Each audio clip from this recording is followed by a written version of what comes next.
नमस्ते दोस्तों, एक बार फिर से आपका बहुत बहुत स्वागत है हमारे चैनल पर। आज की कहानी उन सभी के लिए है जो कभी न कभी रात को बिस्तर पर करवटें बदलते रहे हैं, जब सारी दुनिया सो रही होती है और आपका मन हजार उलझनों में फंसा होता है। ये कहानी है धन, सफलता और मन की शांति के बीच के महीन धागे की। तो कहानी शुरू करने से पहले वही हमारी छोटी सी गुजारिश, अगर आप हमारे साथ पहली बार जुड़े हैं तो नीचे वो जो लाल रंग का सब्सक्राइब बटन है उसे प्यार से दबा दीजिए और हाँ, उसके पास वाली घंटी को भी जरूर बजा देना ताकि हमारी कोई भी कहानी आपसे मिस ना हो। और अगर ये कहानी आपके दिल को छू जाए तो अपने दोस्तों और परिवार के साथ शेयर करना और एक प्यारा सा लाइक देना मत भूलिएगा। तो चलिए अब लौटते हैं हमारी कहानी पर। कहानी है एक नगर की जिसका नाम था वैभवपुरी। जैसा नाम वैसा ही नगर। वैभवपुरी धन धान्य से संपन्न था और उसी वैभवपुरी में रहता था एक बहुत बड़ा व्यापारी जिसका नाम था धनंजय।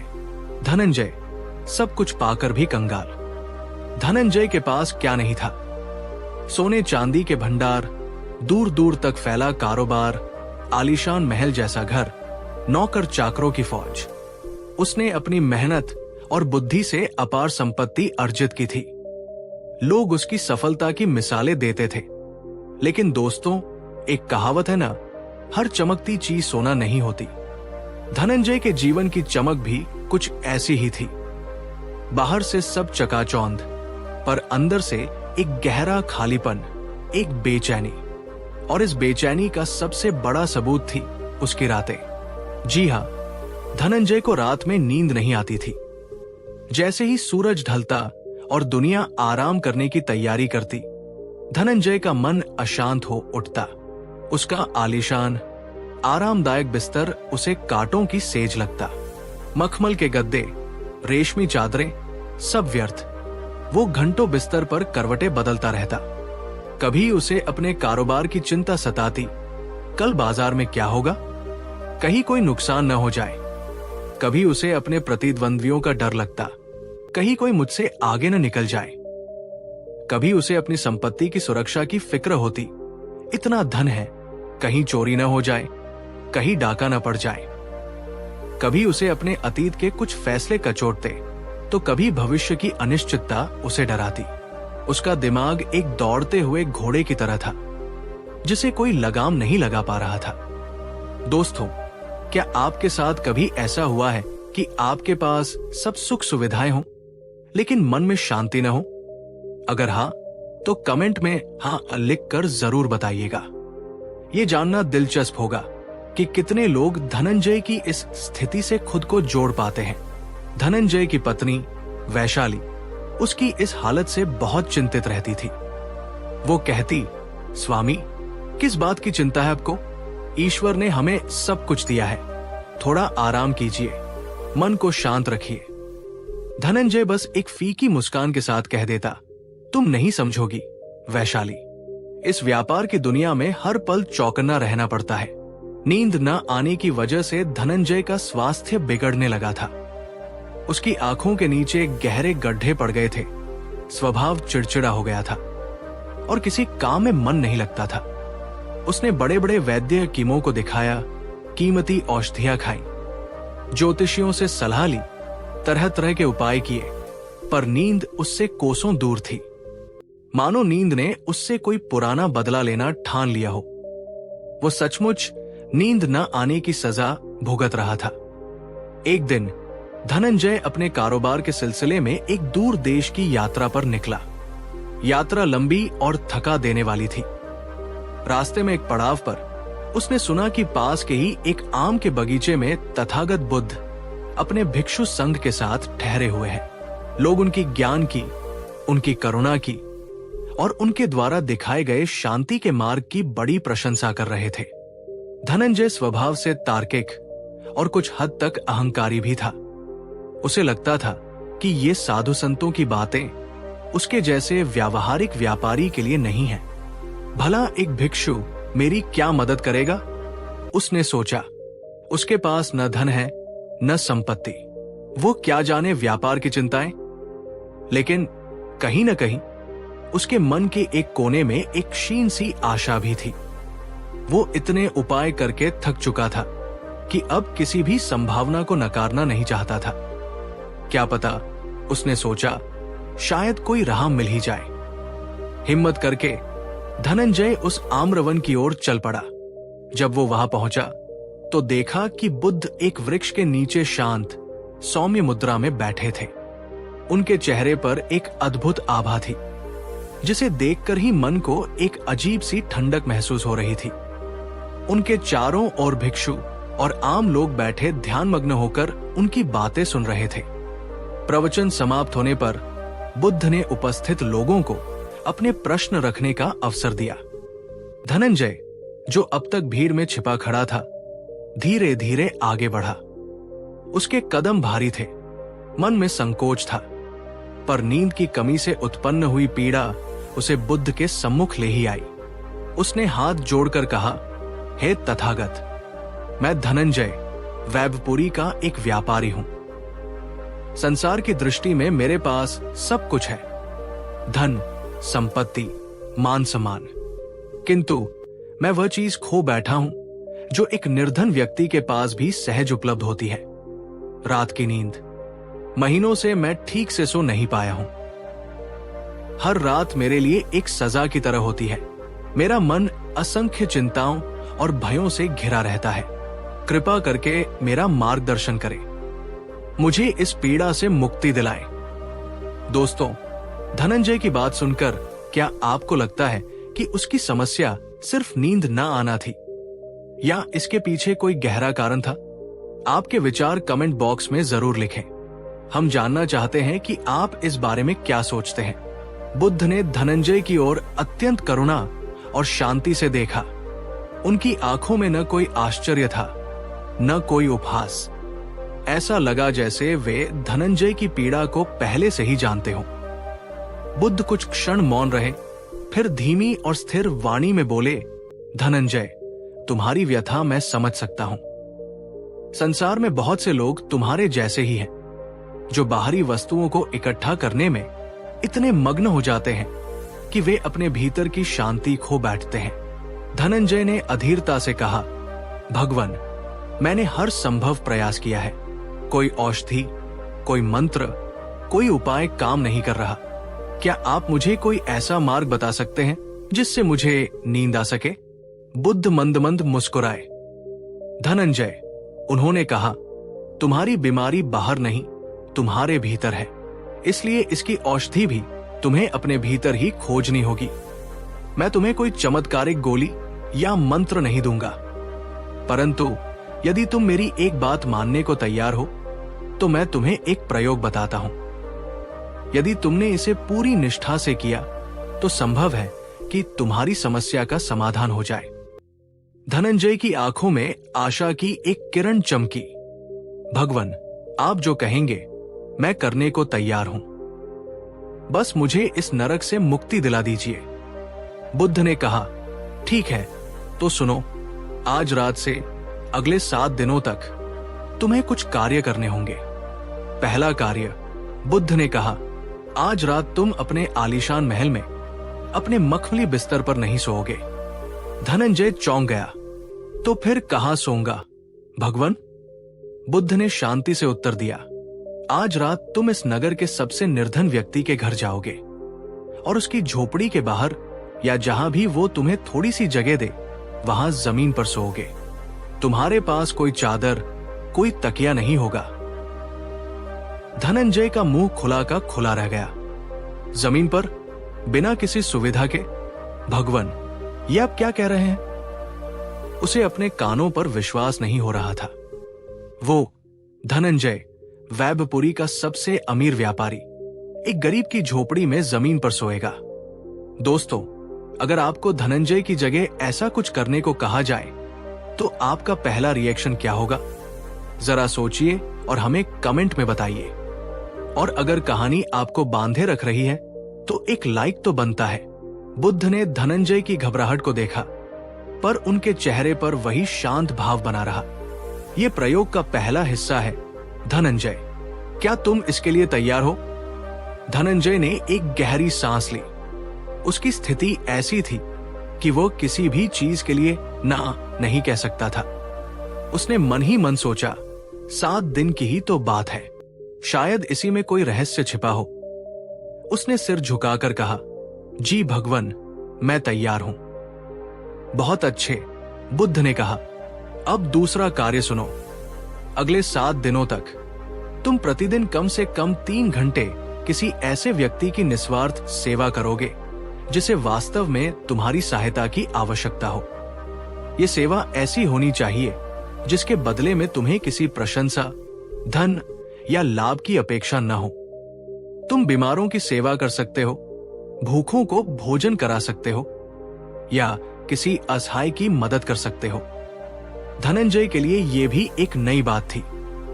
उसने हमेशा धन देकर लोगों से काम करवाया था या दान दिया था तो अपने नाम और यश के लिए। निस्वार्थ सेवा का विचार उसके लिए बिल्कुल अपरिचित था। और तीसरा कार्य, बुद्ध ने अपनी बात जारी रखी। इन 7 दिनों तक तुम केवल सादा और साधारण भोजन करोगे, उतना ही जितना जीवित रहने के लिए आवश्यक हो। कोई स्वादिष्ट पकवान नहीं, कोई मिष्ठान नहीं। धनंजय को लग रहा था जैसे बुद्ध उसे जानबूझकर कष्ट दे रहे हैं। कहाँ उसका ऐशो आराम का जीवन और कहाँ ये तपस्या। पर बुद्ध की आंखों में उसे एक अजीब सा विश्वास दिखा, एक ऐसी गहराई दिखी जिसने उसे इन अटपटी शर्तों को मानने के लिए विवश कर दिया। भगवन, धनंजय ने पूछा, क्या इन सब से मेरी नींद वापस आ जाएगी? बुद्ध मुस्कुराए, धनंजय, ये प्रयोग तुम्हारे मन के बोझ को हल्का करने के लिए है। जब मन हल्का होगा तो नींद अपने आप आ जाएगी। जाओ और कल इसी समय मुझे आकर बताना कि तुम्हारा पहला दिन कैसा रहा। धनंजय भारी मन से बुद्ध के पास से लौटा। उसका दिमाग घूम रहा था। उसे समझ नहीं आ रहा था कि बुद्ध उससे क्या करवाना चाहते हैं। फिर भी उसने निश्चय किया कि वो बुद्ध के कहे अनुसार ही करेगा। उसने अपने सेवकों को आदेश दिया कि वे नगर के सबसे निर्धन व्यक्ति का पता लगाएं। जल्द ही पता चला कि नगर के बाहरी छोर पर एक बूढ़ी विधवा औरत रहती थी, जिसकी झोपड़ी लगभग टूटने की कगार पर थी। रात को धनंजय साधारण वस्त्र पहनकर चुपचाप उस झोपड़ी की ओर चल पड़ा। जब वो वहां पहुंचा तो बूढ़ी औरत उसे देखकर डर गई। धनंजय ने उसे बुद्ध की आज्ञा के बारे में बताया और झोपड़ी के बाहर जमीन पर सोने की अनुमति मांगी। बूढ़ी औरत आश्चर्यचकित थी, पर उसने सहमति दे दी। धनंजय ने अपनी रेशमी उत्तरीय को जमीन पर बिछाया और लेट गया। कठोर ठंडी जमीन, मच्छरों का भिनभिनाना और आसपास से आती अजीबोगरीब आवाजें, उसे एक पल के लिए भी नींद नहीं आई। उसका शरीर अकड़ गया था और मन में बार बार यही विचार आ रहा था, मैं कहां आकर फंस गया। इससे तो मेरे महल का बिस्तर ही अच्छा था, भले ही नींद ना आती हो। वो पूरी रात करवटें बदलता रहा, कभी क्रोधित होता, कभी निराश। सुबह जब वो उठा तो उसका शरीर दुख रहा था और मन और भी ज्यादा अशांत था। दोस्तों, यहां एक सवाल है, क्या आपको लगता है कि बुद्ध का यह तरीका सही था? क्या सच में ऐसे कठोर उपायों से मन की शांति मिल सकती है? अपनी राय हमें जरूर बताएं। सुबह होते ही वो बुद्ध के दूसरे आदेश का पालन करने निकल पड़ा, निस्वार्थ सेवा। उसने एक ऐसे आश्रम का पता लगाया जहां बीमार और असहाय लोगों की देखभाल होती थी। वहां पहुंचकर उसने अपनी पहचान छिपाते हुए सेवा करने की इच्छा व्यक्त की। उसे बीमारों के घाव साफ करने, उन्हें दवा पिलाने और उनके मलमूत्र को साफ करने का काम मिला। ये सब धनंजय के लिए असहनीय था। उसे घिन आ रही थी, उसका जी मिचला रहा था। उसने जीवन में कभी ऐसे काम नहीं किए थे। कई बार उसके मन में आया कि सब छोड़कर भाग जाए, लेकिन बुद्ध को दिया वचन उसे रोके हुए था। जैसे तैसे उसने 3 घंटे पूरे किए। उसका शरीर थककर चूर हो गया था और मन ग्लानि से भर गया था।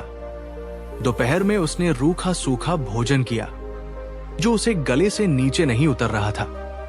शाम को जब वो बुद्ध के पास पहुंचा तो वो लगभग रोने की स्थिति में था। भगवन, उसने कहा, ये मुझसे नहीं होगा।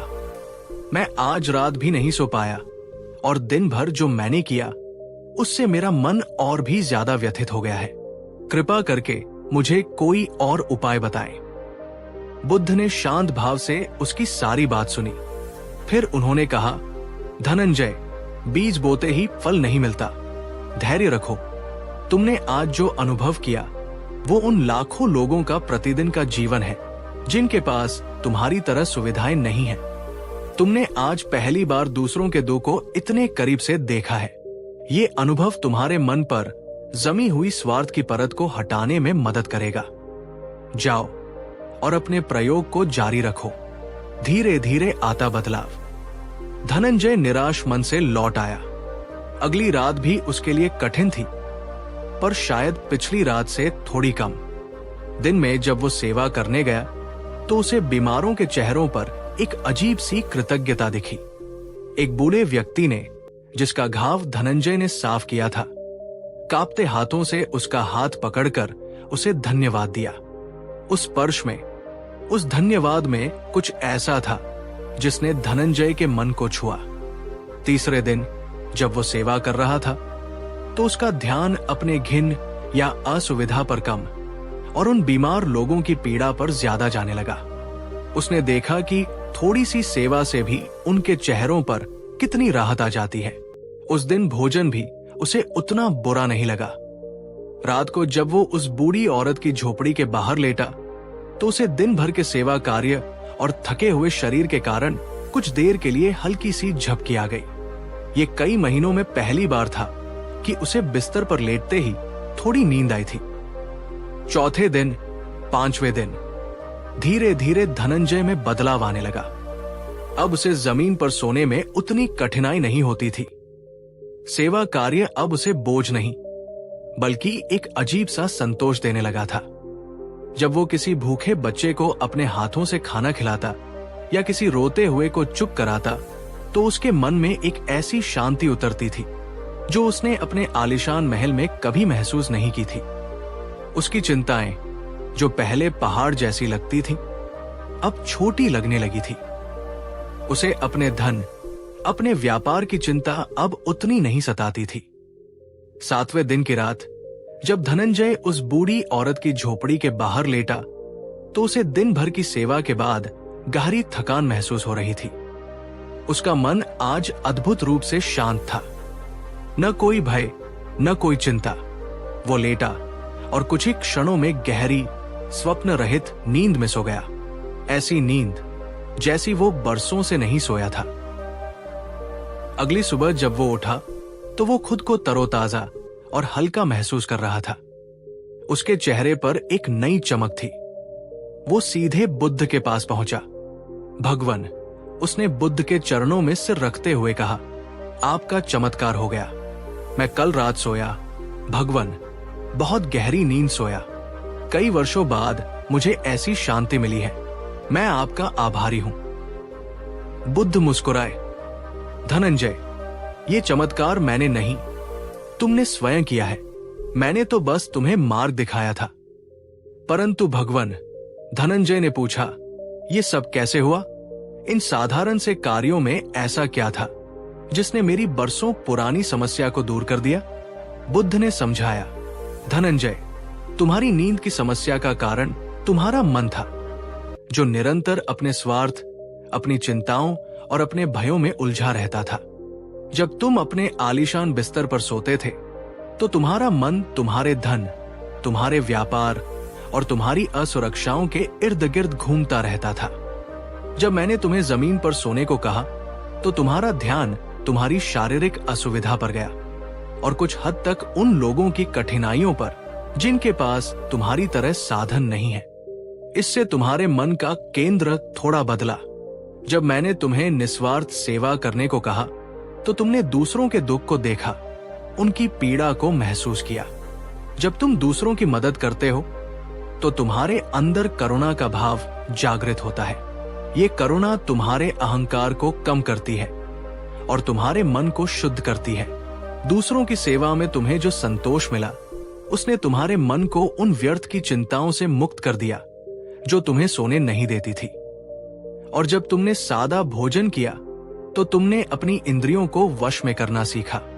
अत्यधिक भोगविलास भी मन को अशांत करते हैं। संक्षेप में, धनंजय, जब तुम, मैं और मेरा से हटकर दूसरों के बारे में सोचने लगे, दूसरों की भलाई में अपना सुख ढूंढने लगे, तो तुम्हारा मन शांत हो गया। और शांत मन ही गहरी नींद का आधार है। तुम्हारी नींद न आने की सजा समाप्त हुई, क्योंकि तुमने अपने जीवन का केंद्र बदल दिया। धनंजय को बुद्ध की बातें पूरी तरह समझ में आ गई। उसे एहसास हुआ कि सच्ची संपत्ति धन दौलत नहीं, बल्कि मन की शांति और दूसरों के प्रति प्रेम और करुणा का भाव है। उसने बुद्ध को वचन दिया कि वो वैभवपुरी लौटकर भी इन शिक्षाओं को अपने जीवन में उतारेगा। वो अब भी व्यापारी रहेगा, पर उसका धन अब केवल उसके लिए नहीं, बल्कि दूसरों की भलाई के लिए भी होगा। वो नियमित रूप से सेवा कार्य करेगा और सादा जीवन जीने का प्रयास करेगा। तो दोस्तों, ये थी धनंजय की कहानी, जिसने सब कुछ पाकर भी नींद खो दी थी। और बुद्ध के एक अनोखे प्रयोग से उसे न केवल नींद वापस मिली, बल्कि जीवन का एक नया अर्थ भी मिला। ये कहानी हमें सिखाती है कि हमारी बहुत सी समस्याएं, खासकर मानसिक अशांति और नींद न आना, हमारे अपने विचारों, हमारी अपनी जीवन शैली और हमारे अपने स्वार्थों से जुड़ी होती है। जब हम सिर्फ अपने बारे में सोचते हैं, अपनी ही चिंताओं में डूबे रहते हैं, तो हमारा मन बोझिल हो जाता है। लेकिन जब हम अपने दायरे से बाहर निकलकर दूसरों के बारे में सोचते हैं, उनकी मदद करते हैं, तो हमें एक ऐसी खुशी और शांति मिलती है जो कोई धन दौलत नहीं खरीद सकती। क्या आपके जीवन में भी कोई ऐसी नींद ना आने की सजा है? क्या कोई ऐसी चिंता है जो आपको सोने नहीं देती? बुद्ध का ये प्रयोग शायद हम सब के लिए एक इशारा है। हमें अपने जीवन में संतुलन लाने की जरूरत है। काम और आराम के बीच, अपने लिए जीने और दूसरों के लिए जीने के बीच। आपको ये कहानी कैसी लगी? धनंजय के अनुभव से आपने क्या सीखा? और क्या आप बुद्ध के बताए इन प्रयोगों में से किसी एक को भी अपने जीवन में आजमाना चाहेंगे? अपने विचार, अपने अनुभव, अपने सवाल, सब कुछ नीचे कमेंट बॉक्स में हमारे साथ शेयर कीजिए। हमें आपके हर कमेंट का इंतजार रहेगा। और हाँ, अगर आपको ये कहानी दिल से पसंद आई हो, तो इसे एक बड़ा सा थम्स अप, लाइक दीजिए। इसे अपने उन सभी दोस्तों और प्रियजनों के साथ शेयर कीजिए जिन्हें आपको लगता है कि इस कहानी से कुछ प्रेरणा या मदद मिल सकती है। और अगर अभी तक आपने हमारे परिवार यानी हमारे चैनल को सब्सक्राइब नहीं किया है, तो किसका इंतजार कर रहे हैं? फटाफट सब्सक्राइब बटन दबाइए और नोटिफिकेशन बेल को भी ऑन कर लीजिए, ताकि भविष्य में आने वाली ऐसी जीवन बदलने वाली कहानियां आप तक सबसे पहले पहुंच सके। हमारा प्रयास रहता है कि हम ऐसी कहानियां आपके लिए लाएं जो न सिर्फ मनोरंजन करे, बल्कि जीवन को एक नई दिशा भी दे। अगली बार फिर मिलेंगे एक नई कहानी, एक नई सीख के साथ। तब तक के लिए अपना और अपनों का ख्याल रखिए, दूसरों की मदद करने का कोई मौका मत छोड़िए। और हाँ, आज रात अच्छी नींद लेने की पूरी कोशिश कीजिए। धन्यवाद। शुभ रात्रि। कहानी 2। नमस्ते दोस्तों, आपका एक बार फिर से हमारे चैनल पर हार्दिक स्वागत है। आज हम एक ऐसी कहानी लेकर आए हैं जो शायद हम में से कई लोगों के, खासकर हमारी माताओं, बहनों और पत्नियों के दिल के बहुत करीब होगी। ये कहानी है एक ऐसी औरत की जो हर वक्त, हर पल चिंता में डूबी रहती थी। और फिर एक दिन उसकी मुलाकात होती है तथागत बुद्ध से, जो उससे केवल एक सवाल पूछते हैं। और उस एक सवाल से, यकीन मानिए, उसकी सारी चिंताएं पल भर में जलकर राख हो जाती है न सुनने में अविश्वसनीय कि कैसे सिर्फ एक सवाल किसी की जिंदगी बदल सकता है? तो चलिए, इस रहस्य को जानने के लिए इस कहानी के अंत तक हमारे साथ बने रहिएगा। और हाँ, कहानी शुरू करने से पहले अगर आप हमारे चैनल पर नए हैं, तो वो जो लाल रंग का सब्सक्राइब का बटन है ना, उसे अभी दबा दीजिए और साथ में घंटी वाला आइकॉन भी, ताकि हमारी कोई भी प्रेरणादायक कहानी आपसे छूट न जाए। और अगर ये कहानी आपके दिल को छू जाए तो लाइक और शेयर करके अपना प्यार जरूर दिखाइएगा।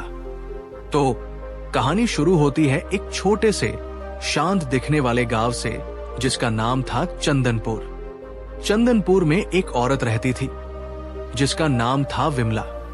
विमला एक साधारण गृहिणी थी।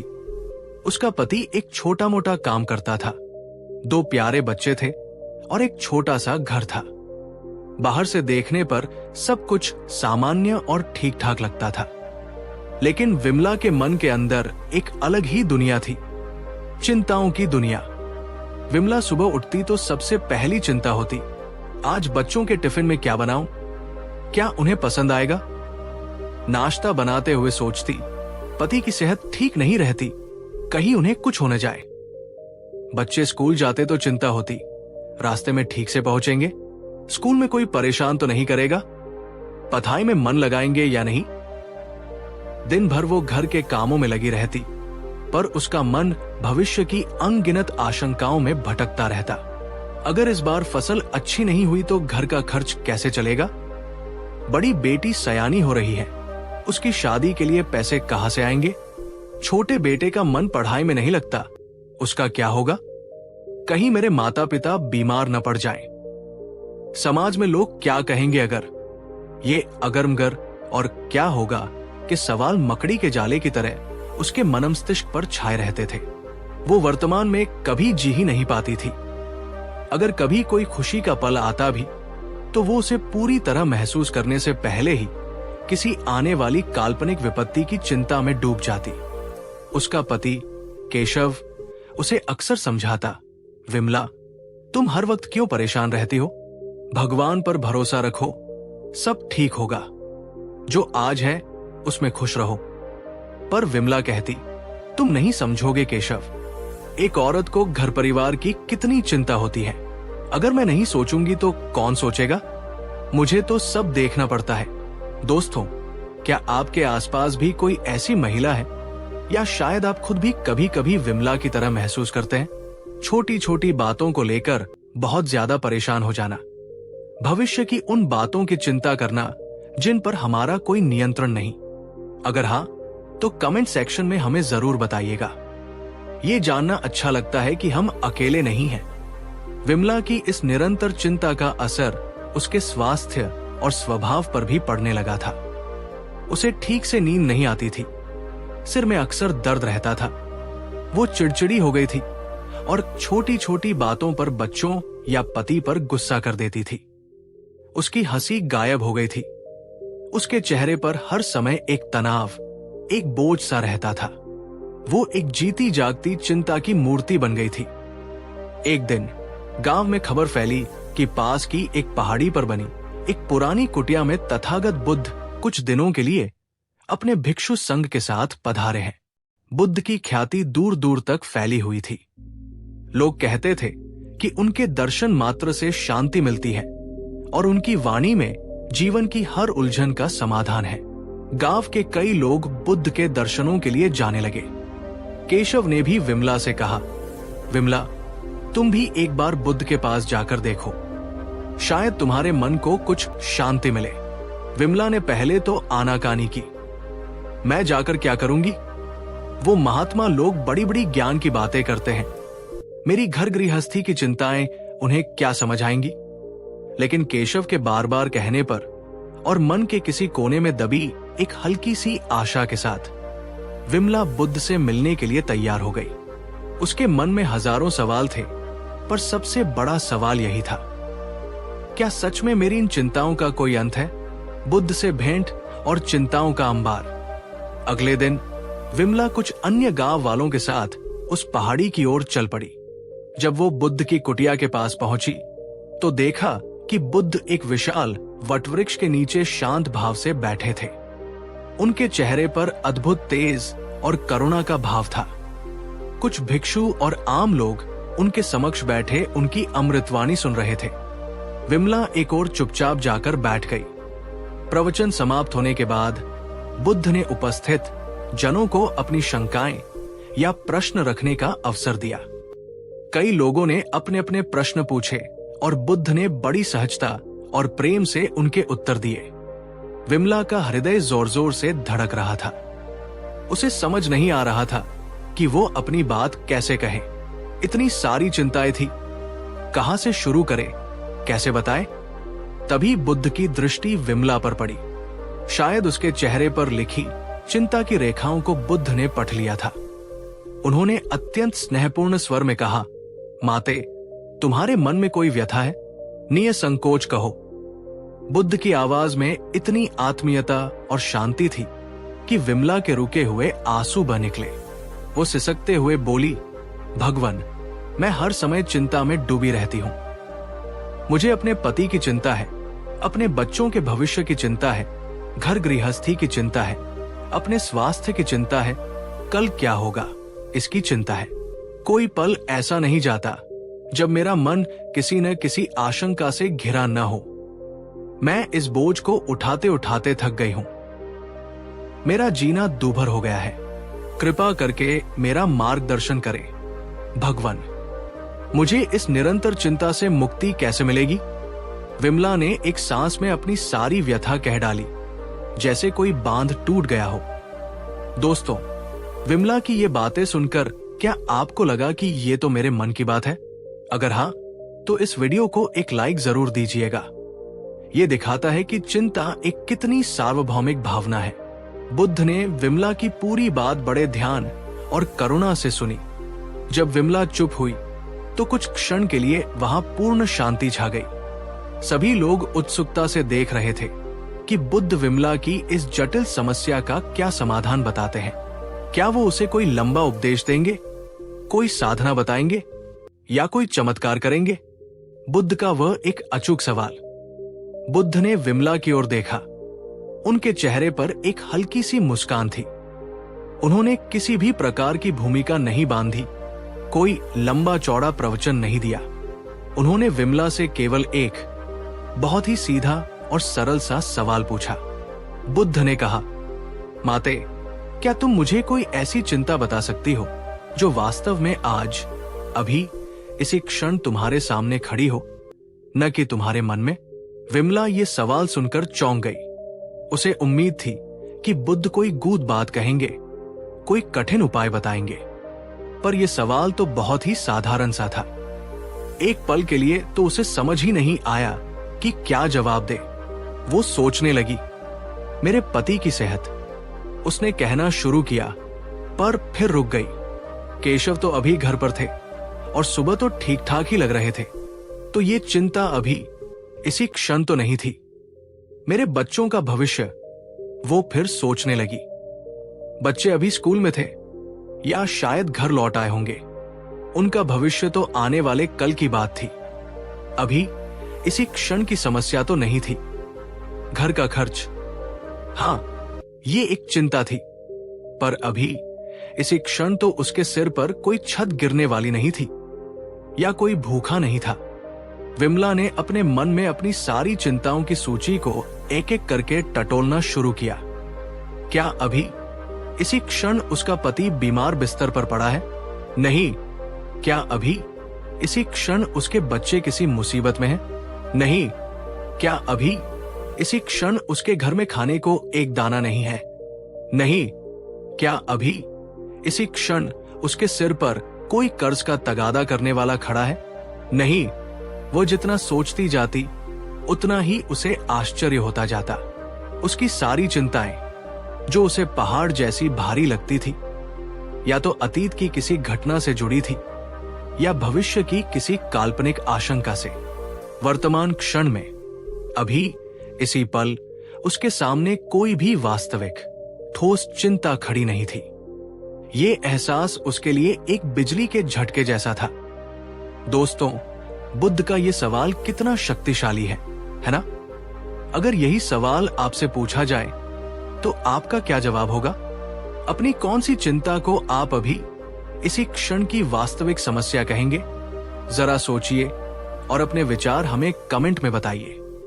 ये आत्ममंथन बहुत जरूरी है। विमला बुद्ध के उस एक सवाल के जाल में जैसे उलझ गई थी। पर ये उलझन उसे सुलझा रही थी। उसके मस्तिष्क में एक प्रकाश फैल रहा था। उसे ये समझ आने लगा था कि वो जिन चीजों को लेकर दिन रात घुलती रहती है, वे या तो अभी हुई नहीं है या होकर बीत चुकी है। वो अपना आज, अपना वर्तमान उन चीजों की भेंट चढ़ा रही थी जो या तो अस्तित्व में नहीं है या जिनका अस्तित्व समाप्त हो चुका है। उसके चेहरे के भाव बदलने लगे। तनाव की रेखाएं कुछ नरम पड़ने लगी। आंखों में जो घबराहट थी, उसकी जगह एक नई समझ और शांति की चमक आने लगी। उसने बुद्ध की ओर देखा और कांपती हुई आवाज में कहा, भगवान, भगवान, अभी इस क्षण तो कोई भी चिंता मेरे सामने नहीं है। वे सब तो मेरे मन में थी। ये कहते कहते उसकी आंखों से फिर आंसू बह निकले, पर इस बार ये आंसू दुख या पीड़ा के नहीं थे, बल्कि एक गहरी राहत और कृतज्ञता के थे, जैसे किसी ने उसके सिर से मन का भारी बोझ उतार दिया हो। बुद्ध मंद मंद मुस्कुराते रहे। उन्होंने कहा, माते, चिंता का स्वभाव ही यही है। वह या तो बीते हुए कल की धूल में रहती है या आने वाले कल के कोहरे में। वो कभी भी आज की धूप में नहीं टिक पाती। तुम्हारा मन भविष्य की उन कल्पनाओं में भटकता रहता है जो अभी यथार्थ नहीं बनी, और उन्हीं कल्पनाओं को तुम अपनी आज की सच्चाई मान लेती हो। बुद्ध ने आगे समझाया, देखो माते, भविष्य के लिए योजना बनाना, सावधानी बरतना, ये बुद्धिमानी है। परंतु भविष्य की उन अनिश्चितताओं के बारे में सोच सोचकर, जिनके घटित होने या न होने पर तुम्हारा कोई वश नहीं है, अपने वर्तमान क्षण की शांति को भंग कर देना, ये अज्ञान है। तुम्हारा जीवन अभी और यहां है। पिछली सांस जा चुकी, अगली अभी आई नहीं। तुम्हारे पास केवल यही सांस है, यही क्षण है। विमला को लग रहा था जैसे बुद्ध के शब्द सीधे उसके हृदय में उतर रहे हों। उसे अपनी भूल का एहसास हो रहा था। वो समझ गई थी कि उसकी सारी ऊर्जा व्यर्थ की चिंताओं में ही नष्ट हो रही थी। उसने अपने मन को ही अपना शत्रु बना लिया था। बुद्ध ने फिर कहा, जब भी तुम्हारा मन तुम्हें भविष्य की चिंताओं में खींचे, तो स्वयं से वही प्रश्न पूछना, क्या ये समस्या अभी इसी क्षण मेरे सामने है? यदि उत्तर नहीं हो, तो अपने मन को धीरे से वापस वर्तमान क्षण में ले आना। देखो, अभी तुम यहां सुरक्षित हो, सांस ले रही हो, तुम्हारे आसपास शांति है। इस क्षण को महसूस करो, इस क्षण में जियो। विमला ने बुद्ध के चरणों में अपना सिर रख दिया। भगवान, उसने कहा, आपने मेरी आंखें खोल दी। आपके एक सवाल ने मुझे जीवन का सबसे बड़ा सत्य दिखा दिया। मैं आपकी आभारी हूं। उस दिन जब विमला अपने घर लौटी, तो वो एक बदली हुई औरत थी। उसके चेहरे पर वही पुरानी शिकन नहीं थी, बल्कि एक अद्भुत शांति और हल्कापन था। केशव और बच्चों ने भी ये बदलाव महसूस किया। अब भी जीवन में चुनौतियां थी, जिम्मेदारियां थी, पर विमला का उनसे निपटने का तरीका बदल गया था। जब भी कोई चिंता उसके मन में सिर उठाने की कोशिश करती, वो खुद से बुद्ध का वही सवाल पूछती, क्या ये अभी इसी क्षण की समस्या है? और अधिकतर बार जवाब नहीं होता था। वो भविष्य के लिए योजना बनाती थी, पर उसकी चिंता में घुलती नहीं थी। वो बच्चों की परवाह करती थी, पर उनके लिए अनावश्यक रूप से भयभीत नहीं होती थी। उसने वर्तमान में जीना सीख लिया था। अपने बच्चों की हंसी को सच में सुनना, अपने पति के साथ बैठकर 2 पल शांति से बिताना, अपने घर के छोटे छोटे कामों में आनंद खोजना। उसकी नींद सुधर गई, स्वास्थ्य बेहतर हो गया और स्वभाव में मधुरता लौट आई। उसने चिंता करना नहीं छोड़ा था, बल्कि व्यर्थ चिंता करना छोड़ दिया था। उसने ये समझ लिया था कि हर समस्या अपने सही समय पर ही आती है और उसी समय उसका समाधान भी खोजा जा सकता है। पहले से उसके बारे में सोच सोचकर अपने आज को बर्बाद करने का कोई अर्थ नहीं है। कहानी का सार और आपके लिए सीख। तो दोस्तों, ये थी विमला की कहानी और बुद्ध का वह एक जादुई सवाल जिसने उसकी जिंदगी बदल दी। ये कहानी हमें सिखाती है कि हमारी अधिकांश चिंताएं हमारे मन की उपज होती हैं, वास्तविक नहीं। हम भविष्य की काल्पनिक समस्याओं का बोझ अपने वर्तमान पर लाद लेते हैं और अपने आज की खुशियों को नजरअंदाज कर देते हैं। बुद्ध का वो सवाल एक शक्तिशाली उपकरण है। ये हमें वास्तविकता और भ्रम के बीच अंतर करना सिखाता है। ये हमें वर्तमान क्षण में वापस लाता है, जहां जीवन वास्तव में घटित हो रहा है। क्या आप इस तकनीक को अपने जीवन में आजमाना चाहेंगे? अगली बार जब आपका मन चिंताओं से घिर जाए, तो रुककर खुद से पूछिएगा, जो मुझे परेशान कर रहा है, क्या वो अभी इसी क्षण एक वास्तविक समस्या के रूप में मेरे सामने है?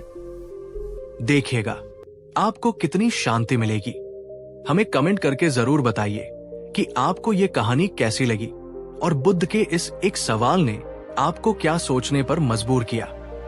आपके विचार हमारे लिए बहुत महत्वपूर्ण हैं। और अगर ये कहानी आपको उपयोगी लगी हो, अगर आपको लगता है कि इससे किसी और की भी मदद हो सकती है, तो इसे अपने प्रियजनों के साथ शेयर करना बिल्कुल न भूलें। शायद आपका एक शेयर किसी और विमला की जिंदगी में शांति ला सके। और हाँ, अगर आपने अब तक हमारे चैनल को सब्सक्राइब नहीं किया है, तो ये सबसे अच्छा समय है।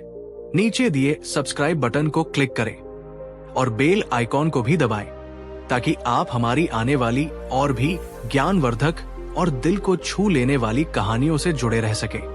आपका हर लाइक, हर कमेंट, हर शेयर हमें और बेहतर करने की प्रेरणा देता है। याद रखिए, जीवन वर्तमान में है, इसे चिंताओं से नहीं, जागरूकता और आनंद से भरें। अगली कहानी तक अपना ध्यान रखिए, खुश रहिए और वर्तमान में जीने का अभ्यास करते रहिए। बहुत बहुत धन्यवाद। कहानी 3। नमस्ते दोस्तों, स्वागत है आपका हमारे चैनल पर। आज हम एक ऐसी कहानी सुनने जा रहे हैं जो शायद हम सबकी जिंदगी से कहीं न कहीं जुड़ी हुई है।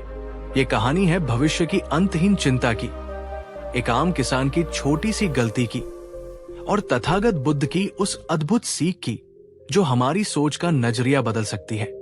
क्या आपके साथ कभी ऐसा हुआ है कि आप रात को बिस्तर पर लेटे हों और आने वाले कल की, अगले हफ्ते की या अगले साल की चिंताएं आपको सोने न दे रही हों? अगर ऐसा हो गया तो क्या होगा? अगर वैसा नहीं हुआ तो क्या होगा? ये सवाल हमारे मन में मकड़ी के जाले की तरह फैलते जाते हैं और हम उनमें उलझते चले जाते हैं। अगर हाँ, तो ये कहानी आपके लिए ही है। तो चलिए, इस कहानी को शुरू करने से पहले एक छोटा सा काम कर दीजिए। अगर आपने अब तक हमारे चैनल को सब्सक्राइब नहीं किया है, तो नीचे दिए सब्सक्राइब बटन को दबा दीजिए और हाँ, वो घंटी वाला आइकॉन भी, ताकि हमारी कोई भी प्रेरणादायक कहानी आपसे छूट न जाए। और अगर ये कहानी आपको छू जाए, तो लाइक और शेयर करना मत भूलिएगा। तो कहानी शुरू होती है एक छोटे से गांव से, जिसका नाम था शांतिपुर। नाम तो शांतिपुर था, पर उस गांव में रहने वाला एक किसान रमन मन से बहुत अशांत रहता था। रमन मेहनती था, उसके खेत लहलहाते थे, परिवार खुशहाल था। लेकिन एक चीज थी जो उसे हर पल खाई जाती थी, भविष्य की चिंता। रमन की चिंताएं और उसकी गलती। रमन सुबह उठता तो सोचता, आज मौसम कैसा रहेगा? कहीं ज्यादा बारिश न हो जाए, मेरी फसल बर्बाद हो जाएगी। या अगर सूखा पड़ गया तो मेरे बच्चे क्या खाएंगे? वो खेत में काम करता तो सोचता, इस बार बीज तो अच्छा डाला है, पर क्या उतनी पैदावार होगी जितनी पिछले साल हुई थी? कहीं कोई बीमारी न लग जाए पौधों को। शाम को घर लौटता तो सोचता, अगले साल बेटी की शादी करनी है, पैसे कहां से आएंगे? अगर फसल अच्छी नहीं हुई तो कर्ज कैसे चुकाऊंगा? उसकी पत्नी शांति उसे अक्सर समझाती, रमन, इतना क्यों सोचते हो? भगवान पर भरोसा रखो, सब अच्छा होगा। आज में जियो, आज का काम अच्छे से करो। पर रमन की चिंताएं कम नहीं होती। वो कहता, शांति, तुम नहीं समझती, अगर पहले से नहीं सोचूंगा तो मुसीबत आने पर क्या करूंगा? तैयारी तो करनी पड़ती है ना। दोस्तों, यहां रमन एक गलती कर रहा था। क्या आप बता सकते हैं वो गलती क्या थी? कमेंट सेक्शन में अपने विचार जरूर लिखिएगा। रमन की गलती ये नहीं थी कि वो भविष्य के लिए योजना बना रहा था। योजना बनाना तो बुद्धिमानी है, उसकी गलती थी भविष्य के बारे में अत्यधिक और नकारात्मक चिंता करना, उन चीजों के बारे में सोचना जो अभी हुई भी नहीं है और जिनके होने या न होने पर उसका कोई सीधा नियंत्रण नहीं है। वो भविष्य की काल्पनिक समस्याओं में इतना खो जाता था कि वर्तमान के सुख और शांति को महसूस ही नहीं कर पाता था। उसकी हंसी फीकी पड़ गई थी, उसका खाना बेस्वाद हो गया था और उसकी नींद अधूरी रहती थी। वो अपने बच्चों के साथ खेलते हुए भी कहीं और खोया रहता। पत्नी की बातों पर भी उसका ध्यान नहीं होता। उसका मन हमेशा आने वाले कल की अनिश्चितताओं में भटकता रहता। ये चिंता उसके स्वास्थ्य पर भी असर डालने लगी थी। वो चिड़चिड़ा हो गया था और छोटी छोटी बातों पर गुस्सा करने लगा था। एक दिन गांव में चर्चा फैली कि पास के एक उपवन में तथागत बुद्ध अपने शिष्यों के साथ पधारे हैं। लोग कहते थे कि उनके दर्शन मात्र से मन को शांति मिलती है और उनकी वाणी में जीवन की हर समस्या का समाधान है। रमन ने भी ये सुना। पहले तो उसे लगा, ये साधु संत क्या मेरी चिंता दूर करेंगे? इन्हें क्या पता खेती किसानी की मुश्किलें। पर उसकी पत्नी ने उसे बहुत प्रेरित किया। एक बार जाकर तो देखो, शांति ने कहा, क्या पता तुम्हें अपने सवालों के जवाब मिल जाएं। रमन मन में कई शंकाएं लिए बुद्ध के पास जाने को तैयार हो गया। उसके मन में चल रहा था, क्या बुद्ध सच में मेरी मदद कर पाएंगे? क्या वो मुझे कोई ऐसा मंत्र देंगे जिससे मेरी सारी चिंताएं गायब हो जाएं? बुद्ध से भेंट और प्रश्न। अगले दिन रमन सुबह सुबह उस उपवन की ओर चल पड़ा जहां बुद्ध ठहरे हुए थे। जब वो पहुंचा तो देखा कि बुद्ध एक वृक्ष के नीचे शांत भाव से बैठे थे और उनके चेहरे पर एक अद्भुत तेज था। उनके आसपास कई भिक्षु और आमजन बैठे उनकी अमृतवाणी सुन रहे थे। रमन भी एक कोने में जाकर बैठ गया। प्रवचन समाप्त होने के बाद बुद्ध ने लोगों को प्रश्न पूछने का अवसर दिया। रमन हिम्मत करके उठा। उसका गला सूख रहा था, पर उसने किसी तरह बोलना शुरू किया। हे तथागत, मैं एक साधारण किसान हूं। दिन रात मेहनत करता हूं, पर मेरे मन में हमेशा भविष्य को लेकर चिंता बनी रहती है। फसल कैसी होगी, बच्चों का क्या होगा, कर्ज कैसे उतरेगा, ये बातें मुझे सोने नहीं देती। मेरा आज इन चिंताओं में ही बीत जाता है। कृपा करके मेरा मार्गदर्शन करें। मुझे इस चिंता से मुक्ति कैसे मिलेगी? दोस्तों, रमन का सवाल कितना आम है ना? हमें से कितने ही लोग इसी तरह की चिंताओं से जूझते रहते हैं। अगर आप भी रमन की स्थिति से खुद को जोड़ पा रहे हैं तो इस वीडियो को एक लाइक जरूर करिएगा। बुद्ध ने रमन की ओर करुणा भरी दृष्टि से देखा और मंद मंद मुस्कुराए। उनकी मुस्कान में ऐसी शांति थी कि रमन का आधा तनाव तो वही कम हो गया। बुद्ध ने कहा, वत्स रमन, तुम्हारी समस्या तुम्हारी अकेले की नहीं है। संसार में अधिकतर लोग या तो बीते हुए कल के पछतावे में जीते हैं या आने वाले कल की चिंता में। वर्तमान में जीना बहुत कम लोग जानते हैं। रमन ने कहा, परंतु भगवान, भविष्य के बारे में सोचना तो जरूरी है ना? अगर हम योजना नहीं बनाएंगे तो जीवन कैसे चलेगा? बुद्ध ने कहा, सोचना और चिंता करना, इन दोनों में बहुत अंतर है। रमन, भविष्य के लिए योजना बनाना, आवश्यक तैयारी करना, ये बुद्धिमानी है। परंतु भविष्य की उन अनिश्चितताओं के बारे में सोच सोचकर अपने वर्तमान को कष्टमय बना लेना, ये मूर्खता है। तुम्हारी गलती यह है कि तुम उन चीजों के लिए भी दुखी होते हो जो अभी घटी भी नहीं है और जिनके घटने या न घटने पर तुम्हारा कोई पूर्ण नियंत्रण नहीं है। तो मैं क्या करूं भगवान? रमन ने अधीर होकर पूछा। मुझे कोई ऐसा उपाय बताएं जिससे मेरा मन शांत हो जाए। बुद्ध का अनोखा उपाय। बुद्ध कुछ क्षण मौन रहे, फिर उन्होंने अपने एक शिष्य को इशारा किया। शिष्य पास रखे एक झोले से कुछ निकाल कर लाया। बुद्ध ने उसे अपने हाथ में लिया। रमन उत्सुकता से देख रहा था कि बुद्ध उसे क्या देने वाले हैं। बुद्ध ने अपनी मुट्ठी खोली। उनकी हथेली पर कुछ बीज रखे थे। उन्होंने रमन से कहा, रमन, ये लो कुछ विशेष धान के बीज। रमन ने आश्चर्य से उन बीजों को देखा। भगवन, ये तो साधारण धान के बीज लग रहे हैं। बुद्ध मुस्कुराए। हाँ रमन, ये बीज दिखने में साधारण है, पर ये तुम्हें तुम्हारी चिंता से मुक्ति दिला सकते हैं यदि तुम मेरे कहे अनुसार काम करो। मैं कुछ भी करने को तैयार हूं। भगवन, रमन ने उत्सुकता से कहा। बुद्ध ने कहा, इन बीजों को ले जाकर अपने सबसे अच्छे खेत में बो, पर एक शर्त है। क्या शर्त? भगवन, शर्त यह है कि जब तुम इन बीजों को बोओगे और जब तक इनकी फसल कट नहीं जाती, तब तक तुम्हें सिर्फ और सिर्फ आज के बारे में सोचना है। जब तुम बीज बो रहे हो तो तुम्हारा पूरा ध्यान बीज बोने में होना चाहिए। जब तुम पानी दे रहे हो तो तुम्हारा ध्यान सिर्फ पानी देने में होना चाहिए। तुम्हें यह बिल्कुल नहीं सोचना है कि फसल कैसी होगी, कितनी होगी, बारिश आएगी या नहीं, कोई बीमारी लगेगी या नहीं। तुम्हें सिर्फ उस पल, उस क्षण जो काम तुम कर रहे हो, उसी पर अपना 100% ध्यान केंद्रित करना है। रमन को यह सुनकर थोड़ी हैरानी हुई। भगवन, ये कैसे संभव है? मन तो बंदर की तरह है, यहां वहां कूदता रहता है। मैं इसे सिर्फ आज में कैसे बांध कर रखूंगा? बुद्ध ने कहा, अभ्यास से रमन, अभ्यास से। जब भी तुम्हारा मन भविष्य की चिंता में भटके, उसे धीरे से पकड़कर वापस वर्तमान के काम पर ले आओ। सोचो कि आज इन पौधों को स्वस्थ रहने के लिए क्या चाहिए? क्या उन्हें पानी चाहिए? क्या उन्हें खाद चाहिए?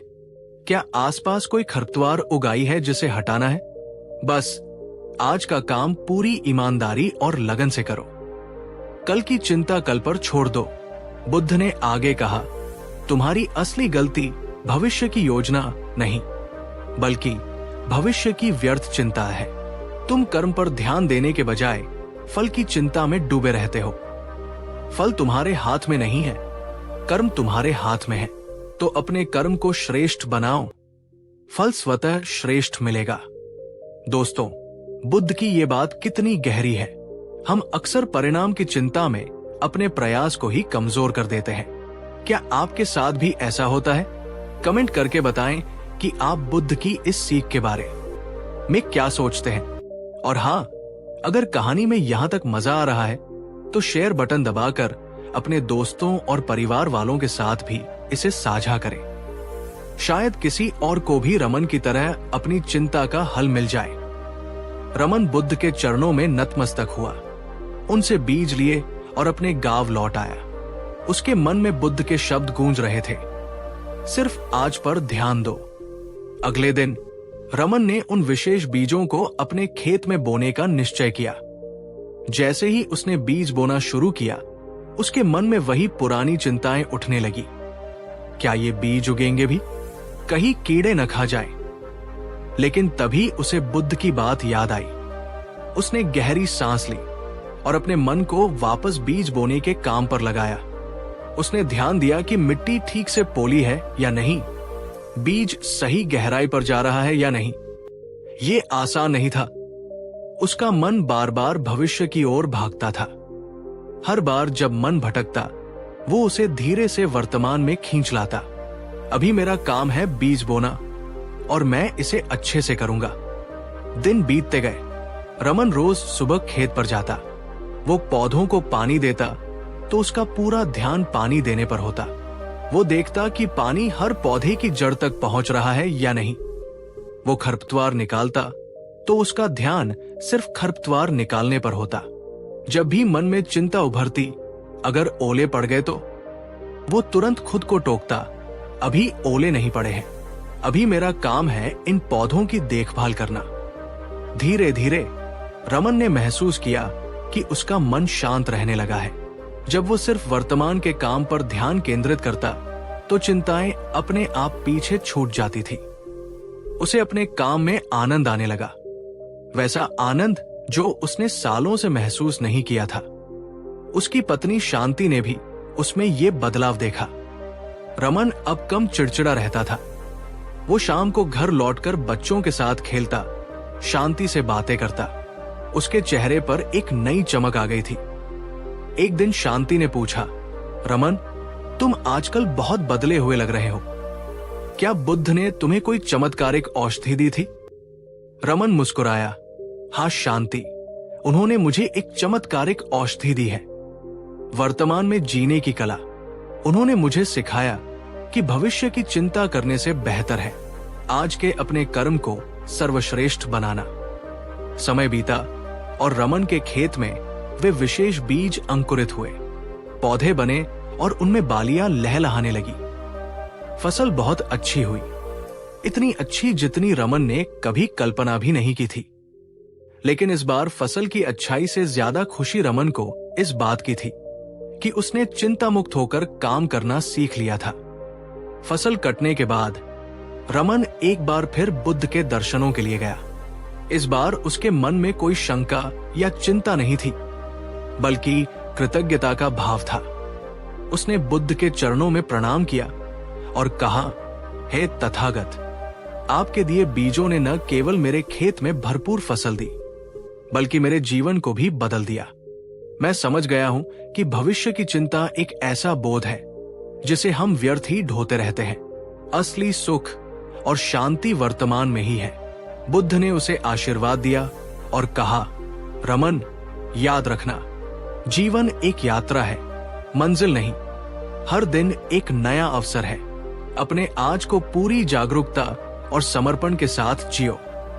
भविष्य की योजनाएं बनाओ, पर उसकी चिंता में अपने आज की शांति भंग मत करो। जो बीज तुमने बोया था वो सिर्फ धान का बीज नहीं था, वो सजगता का बीज था, वर्तमान में जीने की कला का बीज था। रमन ने बुद्ध की इस सीख को अपने जीवन का मूल मंत्र बना लिया। वो अब भी भविष्य के लिए योजना बनाता था, पर चिंता नहीं करता था। वो जानता था कि अगर वो अपना आज का काम अच्छे से करेगा तो उसका कल अपने आप संवर जाएगा। तो दोस्तों, ये थी रमन किसान की कहानी और बुद्ध की वो सच्ची सीख। रमन की गलती क्या थी? उसकी गलती थी कि वो जीवन के प्रवाह के विरुद्ध तैरने की कोशिश कर रहा था, भविष्य को नियंत्रित करने की कोशिश कर रहा था, जो कि असंभव है। बुद्ध ने उसे सिखाया कि प्रवाह के साथ बहो, वर्तमान के हर क्षण को जियो, अपने कर्म पर ध्यान दो, फल की चिंता ईश्वर पर या प्रकृति पर छोड़ दो। आपकी इस कहानी के बारे में क्या राय है? क्या आप भी कभी रमन की तरह महसूस करते हैं? और बुद्ध की बताई हुई तकनीक, सिर्फ आज पर ध्यान केंद्रित करना, क्या आप इसे अपने जीवन में अपनाने की कोशिश करेंगे? अपने विचार हमें कमेंट सेक्शन में जरूर बताइएगा। हमें आपके कमेंट्स पढ़कर बहुत अच्छा लगता है और प्रेरणा मिलती है। ये कहानी हमें सिखाती है कि चिंता करना किसी समस्या का हल नहीं है, बल्कि ये खुद एक समस्या है। भविष्य अनिश्चित है और उसे लेकर परेशान होना स्वाभाविक है। लेकिन जब ये परेशानी हमारे आज की खुशियों को छीन ले तो ये घातक बन जाती है। बुद्ध का बताया अनोखा उपाय कोई जादू नहीं था, बल्कि ये मन को साधने की एक व्यावहारिक तकनीक थी।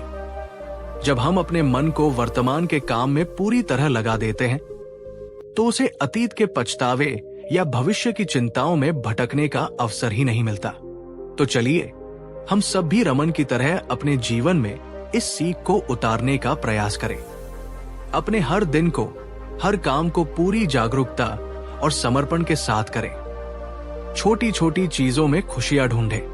अगर आपको यह कहानी पसंद आई हो और आपको लगता है कि इसने आपके जीवन को या आपकी सोच को थोड़ा भी सकारात्मक रूप से प्रभावित किया है, तो कृपया इस वीडियो को लाइक करें। आपके एक लाइक से हमारा मनोबल बहुत बढ़ता है और इसे अपने दोस्तों, परिवारजनों और उन सभी लोगों के साथ शेयर करें जिन्हें आपको लगता है कि इस कहानी से मदद मिल सकती है। और हाँ, अगर आपने अभी तक हमारे चैनल को सब्सक्राइब नहीं किया है तो अभी कर लें और बेल आइकॉन को भी दबा दें, ताकि आप हमारी आने वाली ऐसी ही ज्ञानवर्धक और प्रेरणादायक कहानियों को मिस न करें। आपके मन में कोई और विषय हो जिस पर आप कहानी सुनना चाहते हो या कोई प्रश्न हो तो वो भी आप कमेंट्स में लिख सकते हैं। हम कोशिश करेंगे कि आपके लिए वैसी सामग्री ला सके। याद रखिए, जीवन अनमोल है, इसे चिंताओं में नहीं बल्कि जागरूकता और आनंद के साथ जीना है। आपका आज ही आपका भविष्य बनाता है। कहानी 4। क्या आपने कभी खुद से कहा है, मैं तो कुछ भी नहीं कर सकता, मैं निकम्मा हूं, मेरे बस की बात नहीं है? अगर हां, तो रुकिए, ये कहानी सिर्फ आपके लिए है। नमस्कार साथियों, स्वागत है आपका एक ऐसी यात्रा पर जो आपके सोचने का तरीका बदल सकती है। आज की कहानी है उस युवक की जो अपने ही विचारों में उलझा हुआ था, जो खुद को निकम्मा समझता था, और फिर जब वो बुद्ध के पास पहुंचा तो उसकी जिंदगी ही बदल गई। बहुत समय पहले की बात है। बुद्ध एक गांव में आए थे। वहां लोगों की भीड़ उमड़ पड़ी। कोई आशीर्वाद लेने आया, कोई समाधान खोजने, और वहीं उस भीड़ में था एक युवक। नाम था चंदन। चंदन बाहर से शांत दिखता था, लेकिन भीतर एक युद्ध चल रहा था, विचारों का युद्ध। वो बार बार खुद से कहता, मैं अच्छा नहीं हूं, मुझसे कुछ नहीं होगा, मैं दूसरों जैसा नहीं बन सकता। क्या आपने कभी खुद के बारे में ऐसा सोचा है? क्या आपने खुद को दूसरों से कम आंका है? अगर हां, तो इस कहानी को ध्यान से सुनिए। चंदन बचपन से ही एक गरीब परिवार से था। पढ़ाई में औसत, खेल में भी कुछ खास नहीं। लोग अक्सर कहते, अरे इसे तो कुछ नहीं आता, निकम्मा है पूरा, बस सोचता रहेगा, करेगा कुछ नहीं। धीरे धीरे वो इस बात पर यकीन करने लगा। चंदन के विचार अब उसके सबसे बड़े दुश्मन बन चुके थे। वो कुछ करना चाहता था, लेकिन हर बार उसके दिमाग में आवाज आती, तू कैसे कर पाएगा? तेरे जैसे ने कभी कुछ किया है क्या? दूसरे तुझसे बेहतर है।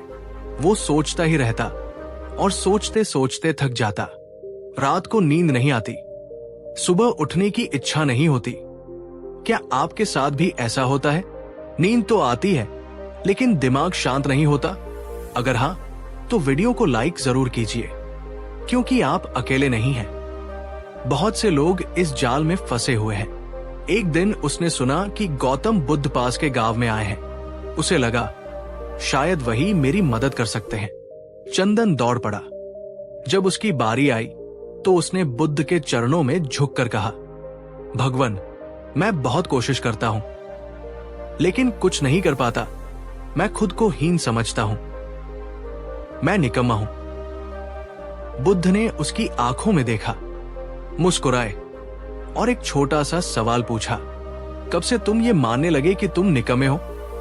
चंदन बोला, सब बचपन से कहते आ रहे हैं और मैं खुद भी यही सोचता हूं। बुद्ध ने एक पत्थर उठाया और कहा, इस पत्थर को पकड़ो और तब तक पकड़े रहो जब तक मैं कहूं। चंदन ने पत्थर पकड़ा। कुछ मिनट बाद उसका हाथ कांपने लगा। बुद्ध बोले, अब बताओ दर्द कहाँ है, पत्थर में या तुम्हारे पकड़ने में? चंदन चौंक गया। दर्द मेरे पकड़ने में है। बुद्ध मुस्कुराए और बोले, बस यही बात तुम्हारी जिंदगी पर लागू होती है। वो विचार जो तुमने बचपन से पकड़े हुए हैं, निकम्मा हूं, लायक नहीं हूं, ये पत्थर है, तुम उन्हें छोड़ सकते हो, लेकिन तुमने उन्हें पकड़ रखा है। क्या आपने भी कुछ विचार ऐसे पकड़ रखे हैं जो आपको तोड़ रहे हैं? अगर हां, तो कमेंट करके बताइए। किस सोच ने आपको रोका है जिंदगी में आगे बढ़ने से? बुद्ध ने चंदन को ध्यान सिखाया। हर दिन बैठो, आंखें बंद करो और खुद से एक वाक्य बोलो, मैं सक्षम हूं, मैं बदल सकता हूं, मैं प्रकाश की ओर बढ़ रहा हूं। शुरुआत में उसे अजीब लगता, लेकिन दिन बीते, विचार बदले। अब चंदन सोचता, मैं कोशिश कर सकता हूं, सीख सकता हूं, मैं बदल सकता हूं। कुछ महीनों बाद वही चंदन अब गांव के बच्चों को पढ़ा रहा था। उसकी भाषा में आत्मविश्वास था, उसकी आंखों में चमक। लोग पूछते, क्या हुआ इसे? ये तो वही चंदन है ना? और चंदन मुस्कुराता, मैंने सोचना बंद नहीं किया, बस दिशा बदल दी। अब मैं खुद को गिराने की नहीं, उठाने की सोचता हूं। अगर आप भी अपनी सोच की दिशा बदल दें, तो जिंदगी को भी बदल सकते हैं। सोच को दोष मत दो, बस उसे सही रास्ता दिखाओ। आप आज क्या सोच रहे हैं, खुद के बारे में, अपने भविष्य के बारे में? क्या आप खुद को कमजोर, असफल, लायक नहीं मानते हैं? तो आज ही एक नई शुरुआत करें। हर दिन उठिए और खुद से कहिए, मैं वही बनूंगा जो मैं सोचता हूं, और आज मैं सोच रहा हूं कि मैं श्रेष्ठ हूं। अगर ये कहानी आपके दिल को छू गई तो लाइक जरूर करें, नीचे कमेंट करें आपने कौन सा विचार पकड़ रखा है जो आपको रोक रहा है, और इस वीडियो को शेयर करें उन सभी दोस्तों के साथ जो खुद को कम आंकते हैं। और हां, चैनल को सब्सक्राइब करना ना भूलें, ऐसी ही जीवन बदलने वाली कहानियों के लिए।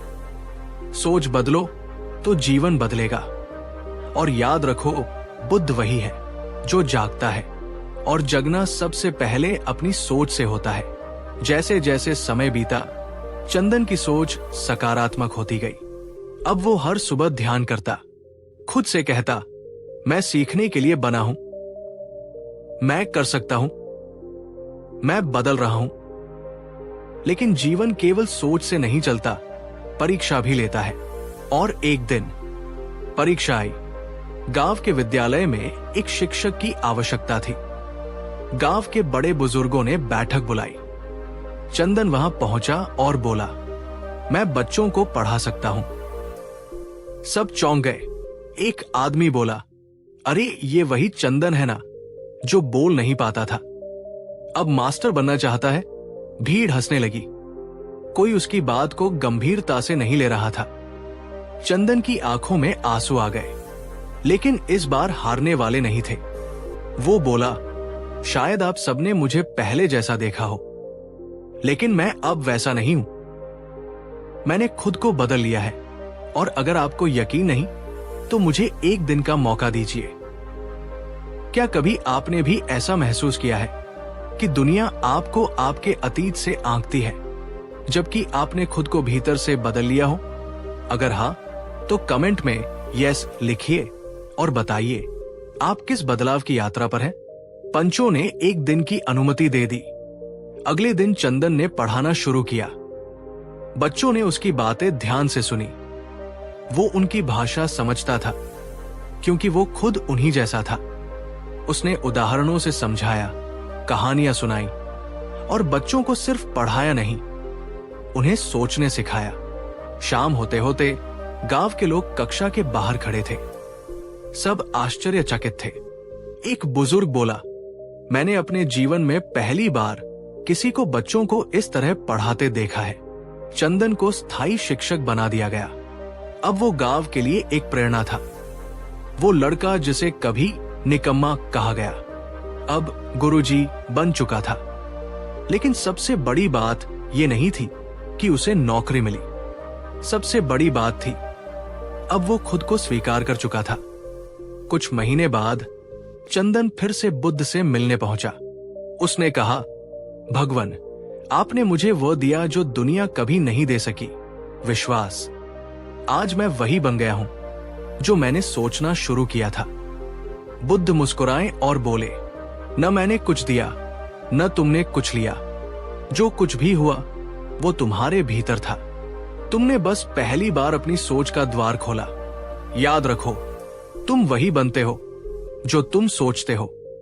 दोस्तों, अगर चंदन अपनी सोच से खुद को बदल सकता है तो आप भी बदल सकते हैं। फर्क बस इतना है, क्या आप सच में बदलना चाहते हैं? अगर इस कहानी ने आपको झकझोरा हो तो वीडियो को लाइक और शेयर जरूर करें। कमेंट करके बताइए आपकी सोच में आज क्या परिवर्तन आया। और हां, सब्सक्राइब करना मत भूलिए, क्योंकि अगली कहानी और भी गहराई में ले जाएगी आपको।